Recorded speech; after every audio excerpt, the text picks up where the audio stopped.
Halo semua. Apa kabar untuk hari ini? Semoga harimu selalu menyenangkan ya bro. Selamat datang di channel YouTube saya. Tolong dibantu subscribe, like dan share ya, supaya saya terus semangat bikin kontennya. Wakakakak. Sebelum masuk di alur cerita novel kali ini, saya sarankan untuk menonton cerita sebelumnya agar lebih memahami jalan ceritanya. Selamat mendengarkan. Soul Land 2 Chapter 346.1. Wakil pendiri itu menjelaskan dengan dingin, dia adalah seorang insinyur jiwa, bukan seorang guru jiwa. Hal-hal yang harus dia lakukan memerlukan kreativitas dan inovasi. Jika kita mencuci otaknya, ingatannya akan sangat memburuk. Lebih mudah bagi guru jiwa karena kita dapat membimbing mereka dan melatih mereka sehingga mereka mendapatkan kembali ingatan mereka di bawah kendali kita, tetapi bisakah dia mendapatkan kembali ingatannya tentang proses yang sehalus dan serumit alat-alat jiwa? Kita harus fokus menariknya ke pihak kita tanpa mencuci otaknya. Petik 2. Nangong Wan buru-buru menunduk. Iya, kami telah mengambil peluru meriam jiwa stasioner kelas 9 untuk mengikatnya. Yang ingin saya katakan adalah, jika dia tidak ingin menyerah, kita dapat mempertimbangkan untuk mencuci otak jika kita tidak punya pilihan lain. Petik 2. Baik, jangan biarkan dia meninggalkan pandangan kita setelah turnamen ini, wakil pendiri terus mengajarinya dengan suara dingin. Jika mereka yang akrab dengan Huo Yuhao tahu semua yang terjadi di sini, mereka akan berpikir, kue lezat ini akan dicari dimanapun dia berada. Tanda pisah. Di dalam Radiant City. Bayangan terbang melewati lagi dan lagi ketika mereka turun dari langit ke halaman di samping Sun Moon Imperial Soul Engineering Academy. Masalah di istana kerajaan telah diselesaikan, sehingga insinyur jiwa tingkat tinggi yang bertanggung jawab untuk menjaga gudang penting bergegas kembali secepat mungkin. Mereka menjaga tempat yang penting secara strategis, dan mereka akan berada dalam masalah besar jika sesuatu terjadi. Ada 8 insinyur jiwa tingkat tinggi yang berjaga di sini. Pemimpin mereka adalah seorang lelaki tua yang tinggi, tetapi sedikit kurus. Matanya terbenam jauh ke dalam rongganya, dan kulitnya sangat hitam. Dia tampak seperti berbagi darah yang sama dengan keluarga kerajaan. Tentu saja, sejak ayah Su Tianran, yang juga Kaisar Sun Moon saat ini, merebut tahta, warna kulit hitam keluarga kerajaan tradisional telah terus-menerus diencerkan oleh keluarga kerajaan saat ini. Orang ini dilahirkan dalam keluarga kerajaan sebelumnya. Namun, dia adalah salah satu dari mereka yang memberontak melawan tahta bertahun-tahun yang lalu, dan dia sangat dipercaya oleh Kaisar Sun Moon Empire saat ini. Namun, dia tidak mendukung Su Tianran, meskipun Su Tianran telah bekerja keras untuk mencoba membawanya ke sisinya. Nama pria ini adalah Su Guozong, tapi dia tidak loyal sama sekali. Dia besar dalam untung dan uang. Dia telah membantu Kaisar saat ini merebut tahta bertahun-tahun yang lalu, dan mendapatkan obat-obatan yang banyak dan yang lainnya sebagai gantinya, yang merupakan cara dia mencapai peringkat budidaya saat ini. Mereka hanya menjaga gudang, tetapi penjaga ini diperlakukan dengan sangat baik. Kuncinya adalah otoritas mereka, hanya Kaisar sendiri yang bisa menyentuh logam dan peralatan langka di gudang ini, tidak ada orang lain. Bahkan putra mahkota tidak memiliki otoritas ini. Dia memegang kendali penuh atas inventaris dan semua yang ada di gudang ini. Kadang-kadang penyelundupan beberapa orang untuk dijual membawa keuntungan luar biasa, dan Su Guozong sendiri masih seorang pangeran. Dia dihormati, memiliki status dan pengaruh, dan adalah seorang pria dengan kekuatan dan otoritas nyata. Dia memiliki beberapa koneksi dengan militer, dan dia juga seorang insinyur jiwa kelas 9 sendiri. Su Guozong adalah salah satu karakter Sun Moon Empire yang lebih besar. Su Tianran selalu berusaha mengikatnya, tetapi Su Guozong tidak pernah mengkonfirmasi sikap dan posisinya karena dia masih mengharapkan keuntungan dan manfaat yang lebih baik. Pada akhirnya, Su Tianran masih membutuhkan Su Guozong bahkan setelah ia naik tahta karena otoritas dan pengaruh Su Guozong di kekaisaran. Su Guozong adalah seorang pelit klasik. Dia tidak harus datang ke gudang ini setiap hari dengan status dan pangkatnya, dia bisa tinggal di rumah sendiri. Namun, menyimpan semua harta di gudang ini adalah salah satu kegembiraan dan minat terbesarnya. Ini terutama berlaku untuk barang-barang di lantai 2 dan 3. Li Chong adalah manajernya, dan dia sesekali menyelundupkan beberapa logam langka keluar dari gudang. Namun, dia hanya bisa mengambil dari lantai pertama, dan Su Guozong sangat jelas tentang segala sesuatu di 2 lantai lainnya. Su Guozong pergi ke istana kerajaan untuk memeriksanya, dan kemudian bergegas kembali ketika mereka menyadari bahwa semuanya baik-baik saja. Ini adalah pertama kalinya dia melihat begitu banyak judul Douluo. Betapa menakutkan. Situasi di Radiant City menjadi begitu kabur dan buram, jadi dia bergegas kembali sesegera mungkin karena dia khawatir dengan keselamatan gudang, dan juga tentang keselamatannya. Di mana lagi lebih aman daripada gudangnya 100 meter di bawah tanah. Selain itu, Huo Yuhao dan yang lainnya telah gagal menemukan sesuatu. Su Guozong memiliki istana bawah tanahnya sendiri di gudangnya, yang dilengkapi dengan segala yang dapat dibeli dengan uang. Istana bawah tanahnya bahkan lebih mewah dan mewah daripada rumah seorang pangeran. Di mana Li Chong? Mereka berjalan ke halaman dan memperhatikan bahwa semuanya tampak normal. Su Guozong merasa sedikit lebih yakin saat dia masuk. Di tempat ini, dia adalah satu-satunya yang memiliki setiap kunci. Dia adalah satu-satunya yang memiliki kunci untuk lantai 2 dan 3, tidak ada orang lain yang memilikinya. Tidak ada yang bisa menggelapkan apapun, bahkan jika mereka mau. Su Guozong memanggil bawahannya yang dapat dipercaya begitu dia memasuki halaman. Dia tahu tentang tipuan Li Chong dan bisnis mencurigakan yang kadang-kadang dia coba, tetapi Li Chong sangat kompeten dan cakap, sementara juga sangat loyal kepadanya, sehingga Su Guozong hanya bisa menutup mata dengan omong kosongnya. Semua orang di sini adalah pembantunya yang terpercaya, dan bagaimana dia bisa menjaga mereka di sisinya jika dia tidak memberi mereka manfaat untuk mengunci mereka.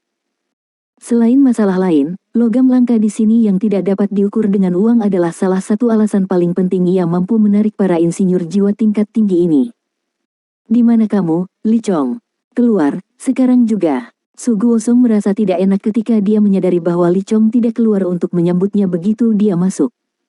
Tetap tidak ada. Su Guozong memiliki banyak pengalaman, dan dia menyadari bahwa ada sesuatu yang salah. Matanya terfokus saat dia menurunkan suaranya dan menggeram, waspada. Insinyur jiwa kelas 7 yang dia miliki bersamanya adalah semua individu tingkat tinggi, dan dia juga memiliki 3 insinyur jiwa kelas 8. Suara dentang terdengar ketika mereka merilis alat tanda tangan jiwa mereka dan mengaktifkan pelindung jiwa mereka, bahkan ketika para insinyur jiwa kelas 7 segera mencari di beberapa kamar di sekitar mereka.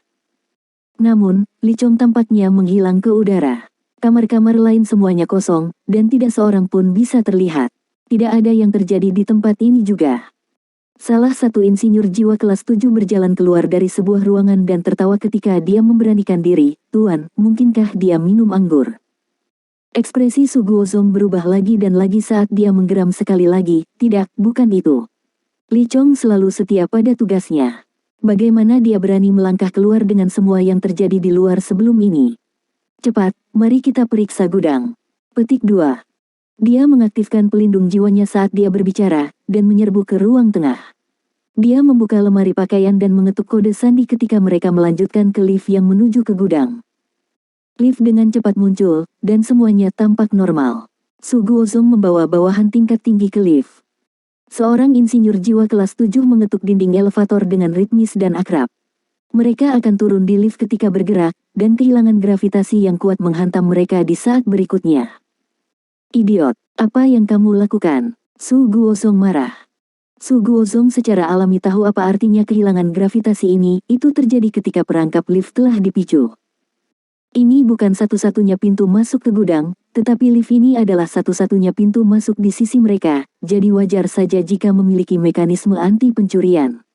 Jika ketukan yang salah diberikan, elevator akan langsung meluncur ke bawah, dan akan macet setengah sebelum alarm berbunyi. Lift ini dibangun dari paduan hampir setengah meter, dan dindingnya sangat kuat. Setiap pencuri atau pencuri yang terjebak di dalam lift ini tidak memiliki jalan keluar. Orang-orang telah membuat kesalahan dan terjebak di dalam lift sebelumnya, tetapi mereka yang mengikuti Su Guozong telah lama menjadi bagian dari penjaga gudang ini, namun mereka masih membuat kesalahan. Lebih jauh lagi, ini adalah waktu yang sulit. Bagaimana mungkin dia tidak marah? Memang, lift meluncur turun beberapa puluh meter sebelum mereka mendengar suara berdenting lembut. Lift sekarang macet. Insinyur jiwa kelas 7 yang telah mengetuk dinding elevator menatap tatapan menghina rekan senegaranya, dan kemudian pada ekspresi marah Su Guozong dengan ekspresi canggung di wajahnya. "Kurasa aku tidak salah mengetuk, tuanku. Kamu tidak berpikir begitu. Aku akan menjagamu saat kita keluar. Cepat, ribut." Dia mengambil kunci emas ketika dia berbicara, dan memasukkannya ke dalam lubang kecil dan sederhana di dinding di sisi lain. Adegan aneh terjadi. Kuncinya masuk, tetapi lift jiwa tidak bereaksi. Sepertinya itu benar-benar macet, dan tidak bisa dipindahkan sama sekali. Seorang insinyur jiwa kelas 8 dari perusahaan tiba-tiba memikirkan sesuatu, dan berkata, "Dengar, Tuhanku. Kenapa tidak ada alarm?" Petik 2. Su Guozong terpaku di tempat. Iya. Jika terjadi sesuatu pada lift, alarm seharusnya berbunyi. Orang-orang dari Aula Virtues Hall akan waspada, dan alarm juga akan berbunyi di istana kerajaan. Ini adalah alasan mengapa dia menjadi marah ketika bawahannya melakukan kesalahan, karena orang-orang yang mengacau sangat memalukan baginya. Su Guozong memutar kunci emasnya dengan paksa beberapa kali lagi, dan mengkonfirmasi bahwa lift itu tidak bereaksi sama sekali. Wajahnya menjadi jauh lebih hitam dari sebelumnya. Ada yang tidak beres, seseorang mengacaukan lift. Cepat, buka saja. Insinyur jiwa jarak dekat kami akan bekerja pada itu, sementara kita semua akan membuka bagian bawah. Su Guozong memiliki banyak pengalaman, dan dia membuat keputusan dalam sekejap mata. Gudang mungkin telah diserang, dan meskipun ia memiliki keyakinan mutlak pada jebakan dan berbagai mekanisme alat jiwa defensif yang didirikan di dalam gudang, ia masih kikir, dan ia paling takut kehilangan hal-hal yang paling ia hargai. Selain itu, ada beberapa harta yang ia sukai di dalam istana bawah tanahnya. Tanda pisah. Itu yang ke-9. Ye Yulin penuh kekaguman saat dia menghitung susunan formasi lengkap Huo Yuhao. Tang Wu telah menyelesaikan 9 susunan formasi dalam 1 jam. Berdasarkan kecepatannya saat ini, dia bisa menyelesaikan semua 18 susunan formasi dalam batas waktu 6 jam. 1 jam untuk 9 susunan formasi. Susunan formasi ini juga kelas 6, paling tidak. Para hakim merasa agak buruk tentang diri mereka sendiri. Itu bukan karena mereka tidak memiliki kemampuan yang sama, tetapi tidak mudah untuk tetap berada dalam tubuh dan pikiran sebagai satu negara selama lebih dari 1 jam. Hakim-hakim ini kadang-kadang pergi selama 1 tahun penuh tanpa memasuki negara ini, tetapi Huo Yuhao berhasil mencapainya berdasarkan perintah. Susunan formasi seperti karya seni rumit yang Huo Yuhao perlihatkan di meja perajinnya. Huo Yuhao sendiri seperti mesin yang tidak membuat kesalahan sama sekali, mesin yang beroperasi dengan kecepatan dan efisiensi luar biasa. Hai, Ye Yulin menghela nafas, dan menggelengkan kepalanya, sedikit tak berdaya dan jengkel. Soul Land 2 Chapter 346.2. Penatua Wang berkata dengan mengejek dari satu sisi, "Apa? Anda berpikir tidak ada banyak yang bisa Anda ajarkan padanya, bukan? Yayasan anak muda ini dekat dengan standar kita sendiri. Selain beberapa susunan, konsep, dan prinsip formasi top tier, kami hanya lebih baik daripada dia di peringkat kultivasi. Saya pikir kemampuannya dekat dengan insinyur jiwa kelas 7. Mungkin kultivasinya belum mencapai tingkat itu, tetapi kemampuannya pasti ada di sana." Petik 2.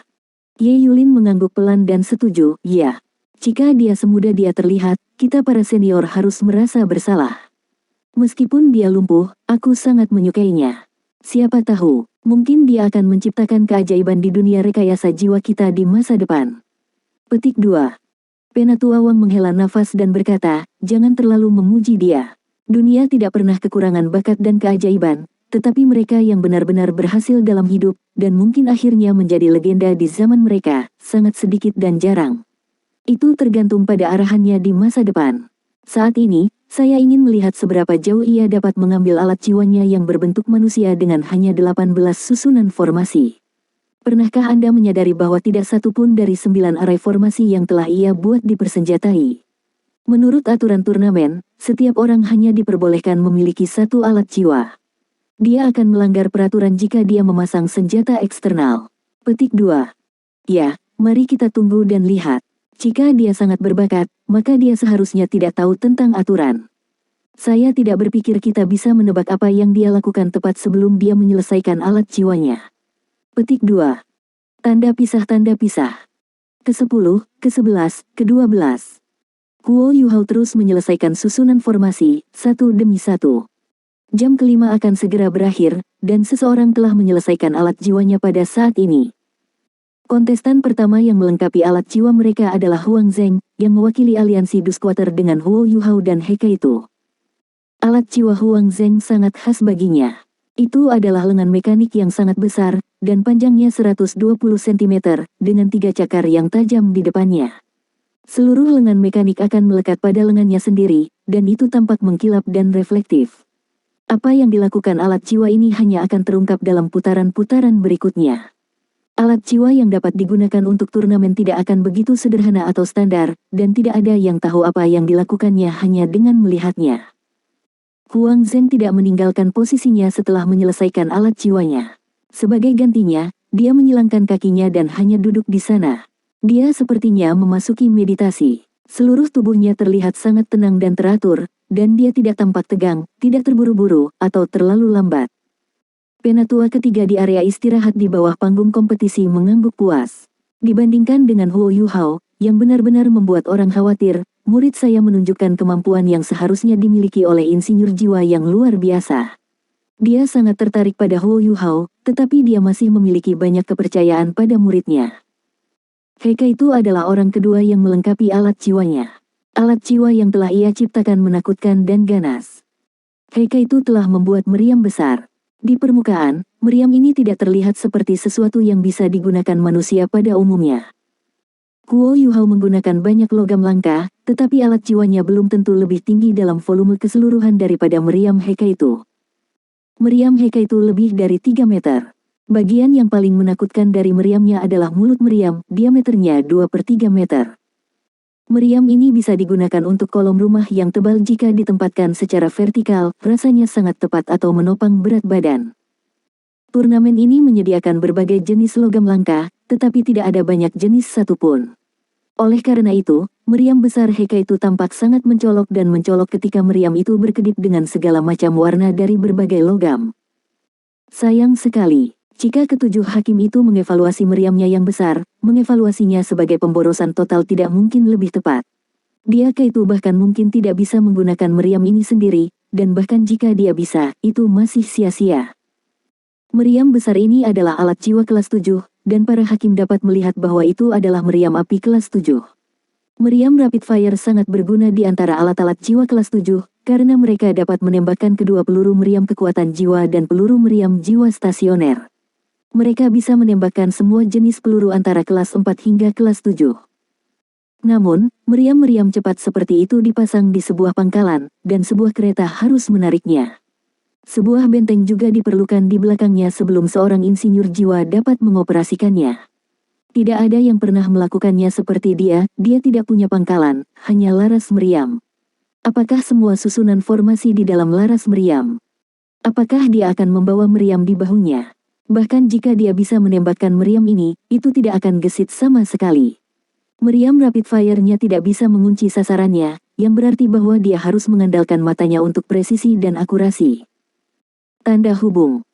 Semua orang bekerja lebih cepat dan lebih cepat saat putaran memasuki jam terakhirnya. Sebagian besar kontestan telah memasuki tahap perakitan terakhir mereka, dan mereka secara konservatif merencanakan untuk menyelesaikan 15 menit sebelum waktu yang ditentukan habis. Hanya Huo Yuhao yang berbeda, dia memiliki 3 susunan formasi yang tersisa, dan susunan formasi ini tampak sangat canggih. Dia akan membutuhkan lebih banyak waktu untuk membuat masing-masing. Para kontestan lainnya menyelesaikan alat jiwa mereka satu demi satu. Ada 15 menit tersisa ketika kontestan ke-8 menyelesaikan alat jiwanya, sementara Huo Yuhao masih bekerja pada susunan formasi terakhirnya. Susunan formasi ini sangat besar, hampir sebesar kepala seseorang. Huo Yuhao juga menggunakan lebih dari satu jenis logam langka. Tanda hubung. Susunan formasi gabungan. Ye Yulin memenuhi namanya sebagai hakim ketua, dan adalah orang pertama yang memahami apa yang dilakukan Huo Yuhao.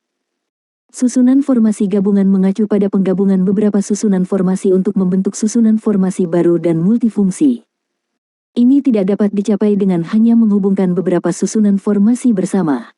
Susunan formasi ini harus dibuat saling melengkapi, dan merupakan teknik yang hanya bisa digunakan oleh insinyur jiwa tingkat atas. Tidak heran dia membutuhkan waktu lama untuk susunan formasi terakhirnya, dia mungkin menggabungkan 3 susunan formasi yang berbeda. Apakah dia punya cukup waktu? Ye Yulin menatap jam pasir, ada sedikit yang tersisa. 1 jam adalah waktu yang sangat singkat ketika membuat alat jiwa.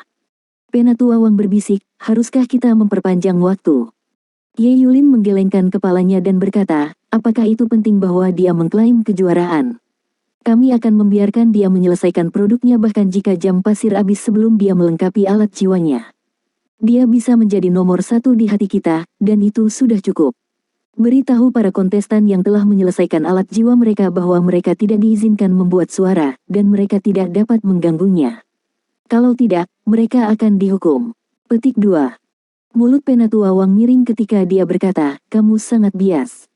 Ye Yulin mendengus dingin dan berkata, saya selalu percaya bahwa melindungi yang lemah adalah suatu kebajikan. Penatua Wang tertawa terbahak-bahak dan berkata, kebajikan yang luar biasa. Baiklah, aku akan pergi. Petik 2. 8 kontestan lainnya dengan cepat menerima pemberitahuan bahwa mereka harus menunggu di tempat masing-masing, dan mereka tidak diizinkan mengganggu Huo Yuhao bahkan jika waktu habis. Tanda hubung. Dahi Huo Yuhao dipenuhi dengan butiran keringat. Dia tahu bahwa dia berpacu melawan waktu, sementara seluruh hati dan jiwanya ada dalam produksinya, dan rohnya telah dinaikkan ke tingkat setinggi mungkin. Huo Yuhao bahkan merasa bahwa kekuatan spiritual yang sangat besar yang telah dia konsentrasikan dalam kondisinya saat ini secara halus mempengaruhi dan mengubah laut spiritualnya, ke titik di mana laut spiritualnya mengalami semacam sublimasi.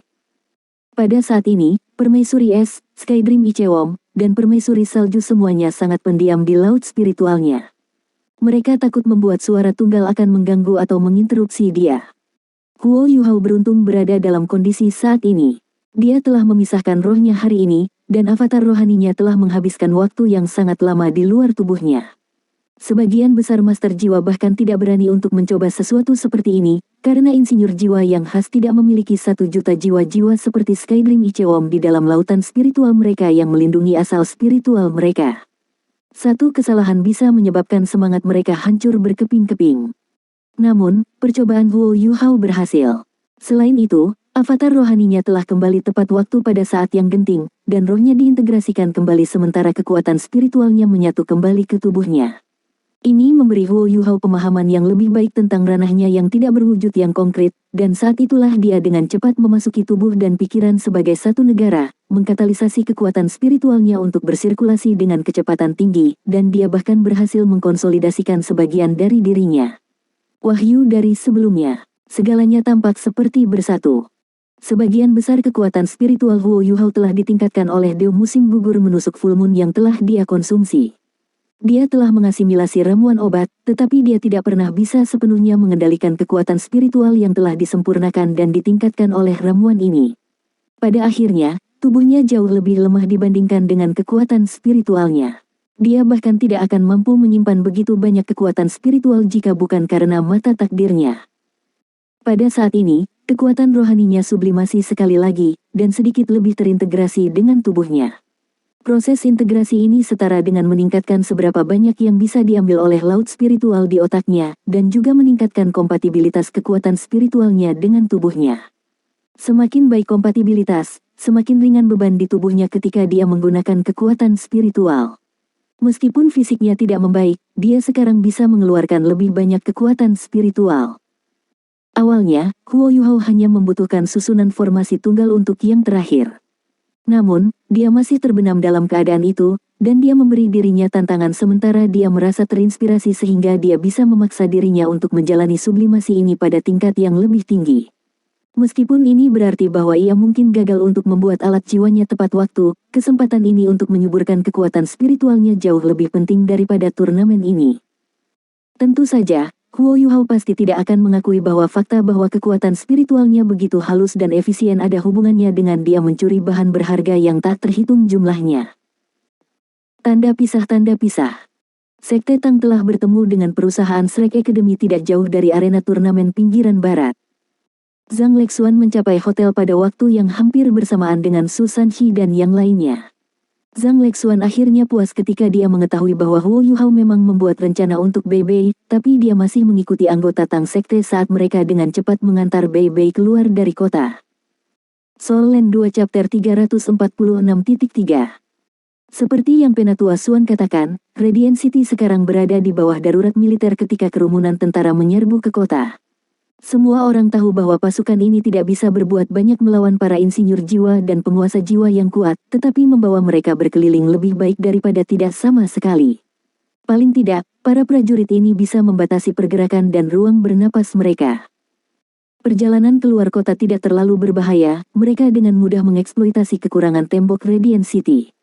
Zhang Lexuan membantu semua orang keluar kota, dan mereka bertemu dengan Penatua Xuan dan yang lainnya. Huo Yuhao sudah memberitahu semua orang sebelumnya bahwa ada banyak master roh jahat yang kuat di arena turnamen.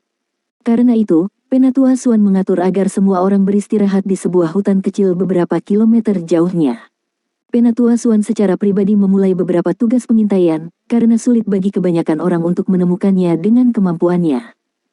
Bocah ini mulai terlihat seperti prajurit tertinggi, Penatua Xuan berpikir dalam hati menyetujui, ketika dia menyaksikan Huo Yuhao di panggung kompetisi dari jauh, masih bekerja keras.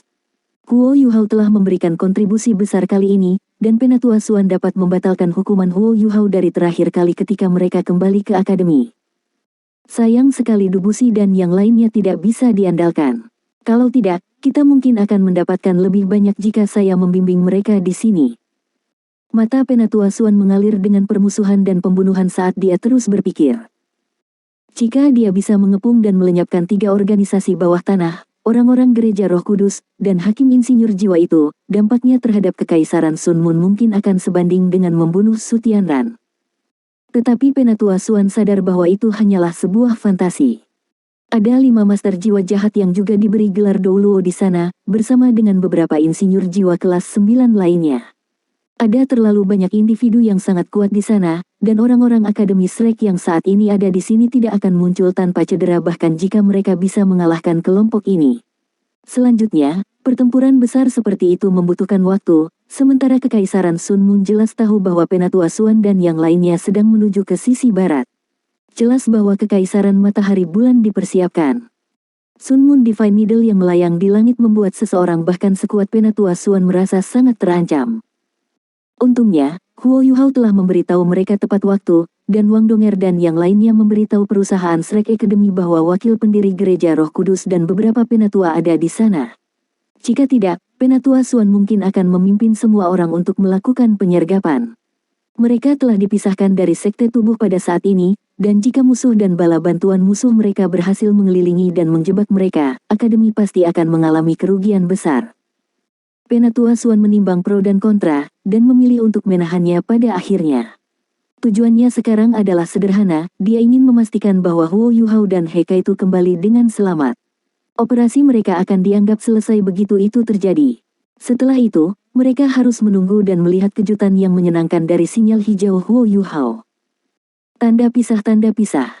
Barel meriam yang telah menonjol dari struktur di dalam istana kerajaan Sun Moon semuanya telah ditarik kembali, sementara pembersihan dan perbaikan dilakukan dengan sangat sempurna. Su Tianran masih berdiri di tumpukan puing-puing yang menjadi ruang kerjanya, sementara pendiri Gereja Roh Kudus dan Jing Hongchen berdiri di kedua sisinya. Tuan-tuan roh jahat semuanya lenyap, tidak ada yang tahu di mana mereka menghilang. Kaisar Naga Douluo juga tidak terlihat. Seorang pelayan yang mengenakan jubah prajurit emas berlari ke Jing Hongchen dan membisikkan sesuatu di telinganya.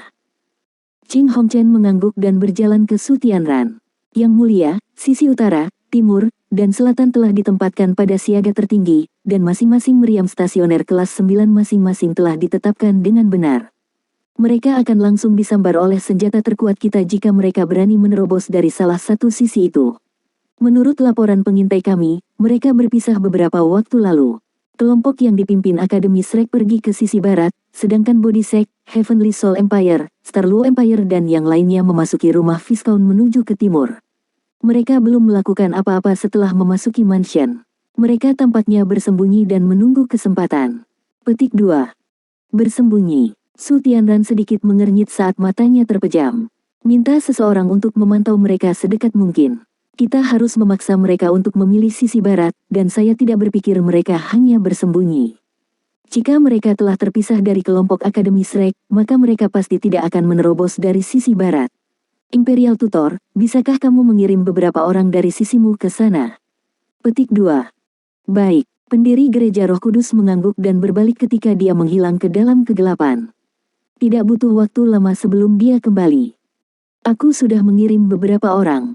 Tanpa orang-orang Akademi Shrek, mereka harus membayar harga berdarah jika mereka ingin memaksa jalan keluar dengan orang-orang yang saya kirim dan Legiun Insinyur Jiwa Kekaisaran bekerja bersama. Mengapa Anda tidak membiarkan kami melepaskan semua yang kami miliki ketika mereka ada di sini sebelum ini, Yang Mulia? Jika kami bertarung dengan kekuatan penuh kami dan jika Anda juga berpartisipasi, kami mungkin bisa mengalahkan lebih dari setengah dari seluruh perusahaan mereka. Petik 2. Mata Su Tianran berubah sedikit ketika dia tersenyum dan berkata, kami berada di dalam ibu kota kekaisaran, dan kami juga berada di dalam istana kekaisaran kota Radiant. Jika kita melawan mereka dengan kekuatan penuh kita akan membuat mereka membayar harga berdarah, tentu saja. Tapi kita sendiri juga akan mengalami kerugian besar. Selain itu, mereka memiliki begitu banyak judul Douluo, dan jika mereka mengabaikan aturan yang tak terucapkan dan menyerang kota, seluruh kota akan diboroskan. Bagaimana saya menjelaskannya kepada warga negara saya jika itu terjadi?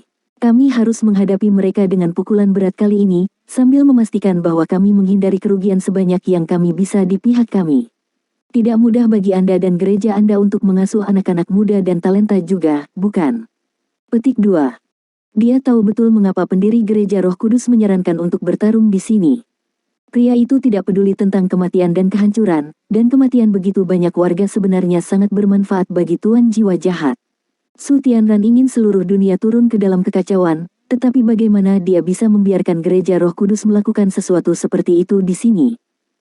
Yang benar adalah bahwa Su Tianran tidak begitu takut dengan Akademi Shrek dan Sekte Tubuh mengabaikan aturan pertempuran Douluo yang tak terucapkan. Sebaliknya, dia lebih takut bahwa tuan-tuan roh jahat ini akan mengambil kesempatan ini untuk menimbulkan masalah, dan bahwa mereka akan membunuh kerumunan warganya. Pendiri gereja Roh Kudus mendengus dingin dan berkata, saya tidak bisa membiarkan bajingan kecil dari Sekte Tang melarikan diri. Aku akan mengubah mereka menjadi zombie di bawah kendaliku. Dia membenci perusahaan Tang Sekte sampai ke inti, karena kematian beberapa tuan jiwa muda yang luar biasa telah memberikan pukulan berat baginya. Hatinya sakit untuk mereka. Su Tianran menjawab, jangan khawatir, Imperial Tutor. Perusahaan Shrek Academy pergi ke sisi barat, dan itu berarti mereka akan pergi dari sana. Selain itu, mereka tidak akan pernah menyerah kemuliaan yang telah mereka pegang begitu lama. Shrek Academy berhadapan dengan Tang Sek di final besok, jadi mereka tidak akan pergi sampai turnamen berakhir.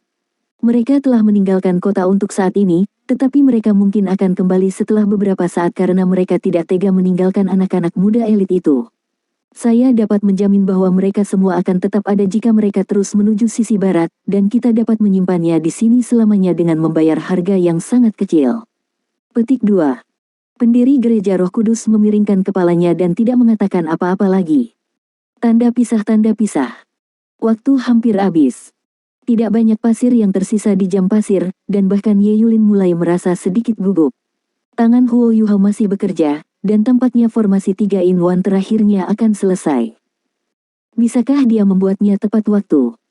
Huo Yuhao adalah fokus perhatian setiap orang, dan banyak orang merasa cemas untuknya.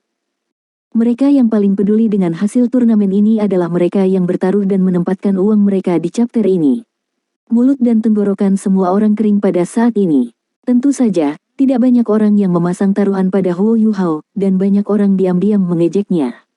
Mereka tidak tahu bahwa Huo Yuhao sedang membuat alat jiwa berbentuk manusia, tetapi benda ini sangat mirip dengan seseorang, dan itu tampak sangat tangguh, tidak peduli bagaimana mereka melihatnya. Ye Yulin menarik alat jiwa kedap suara di sampingnya saat dia menurunkan suaranya dan berkata, jam pasir hampir selesai. Saya akan menghitung mundur dari 10 setelah butiran pasir terakhir turun sebelum putaran ini akan berakhir. Petik 2. Satu-satunya hal yang bisa dia lakukan adalah memberi Huo Yuhao sedikit waktu lagi, sebanyak yang dia bisa. Tangan Huo Yuhao berhenti bergerak sesaat ketika dia mendengar suara Ye Yulin, tapi dia dengan cepat melanjutkan pekerjaannya. Pisaunya mengiris dan menciptakan 3 busur melengkung sempurna. Life Guardian Blade Huo Yuhao berkedip terus-menerus, menyentuh dan mempesona seperti biasa, sedangkan susunan formasi di depannya sekarang bersinar dengan cahaya lembut. Itu selesai. Ye Yulin, juri lainnya, dan mata para kontestan lainnya terbuka lebar, susunan formasi akhir Huo Yuhao akhirnya selesai pada saat yang paling penting. Dan pada saat itulah butiran pasir terakhir turun dari jam pasir. Hitungan mundur sudah dimulai. 10, Ye Yulin mengangkat suaranya, tetapi juga dengan sengaja memperlambat hitungan mundurnya. Huo Yuhao menghela napas dalam-dalam setelah dia menyelesaikan susunan formasi. Dia hampir lupa bahwa kakinya tidak berfungsi, dan dia sebenarnya secara tidak sadar berusaha untuk berdiri. Kakinya tidak mendukungnya, tentu saja, dan tubuhnya bergoyang ketika dia hampir jatuh ke tanah. Ye Yulin merasakan jantungnya tenggelam ketika dia menyaksikan Huo Yuhao. Iya, dia telah terus-menerus membuat begitu banyak susunan formasi, dan selain apa yang dia buat sebelum ini, dia harus kelelahan dan dihabiskan. Dia tidak tahu bahwa Huo Yuhao tidak bertindak benar karena dia terlalu berkonsentrasi. Huo Yuhao menopang dirinya di atas meja agar tidak jatuh. Dia buru-buru mengambil 2 susunan formasi dan berbalik ke arah alat jiwanya yang berbentuk manusia. 9, 8, 7. Tidak peduli seberapa besar Ye Yulin ingin menjadi bias terhadap Huo Yuhao, dia tidak bisa membuatnya terlalu jelas di permukaan. Turnamen ini penting untuk perombakan ketiga organisasi bawah tanah. 6, 5. Gerakan Huo Yuhao cepat, dan dia menggunakan kenyataan untuk membuktikan pada Ye Yulin bahwa desain alat jiwanya yang berbentuk manusia layak dan rasional. Huo Yuhao memasang 9 susunan formasi dalam beberapa detik ini, dan ia bekerja keras agar sesuai dengan 9 susunan formasi yang tersisa. 4, 3, 2, 1. Waktunya habis. Hentikan apa yang Anda lakukan, semuanya. Ye Yulin benar-benar mencoba yang terbaik, dan bahkan kalimat terakhirnya sedikit lebih menyeret daripada biasanya. Jepret. Huo Yuhao pada akhirnya tidak mengecewakan, dan dia menempelkan susunan formasi terakhir ke dada alat jiwa berbentuk manusia saat Ye Yulin mengucapkan 3 kata terakhir. Huo Yuhao meletakkan tangannya di atas meja kerajinan di depannya saat dia berhenti, dan jelas bahwa dia sedikit terengah-engah. Huo Yuhao lelah, dan dia bahkan merasa sedikit lelah meski memiliki kekuatan spiritual yang luar biasa. Dia telah memberi terlalu banyak dibandingkan dengan orang lain selama 6 jam terakhir. Dia telah membagi avatar rohaninya dan melakukan perjalanan ke gudang bawah tanah itu. Usaha itu telah menghabiskan energinya terus-menerus. Dia juga telah menyalurkan hati dan jiwanya untuk menyusun alat jiwanya, dan telah memasuki tubuh dan pikiran sebagai satu negara setelah avatar rohaninya kembali. Article 17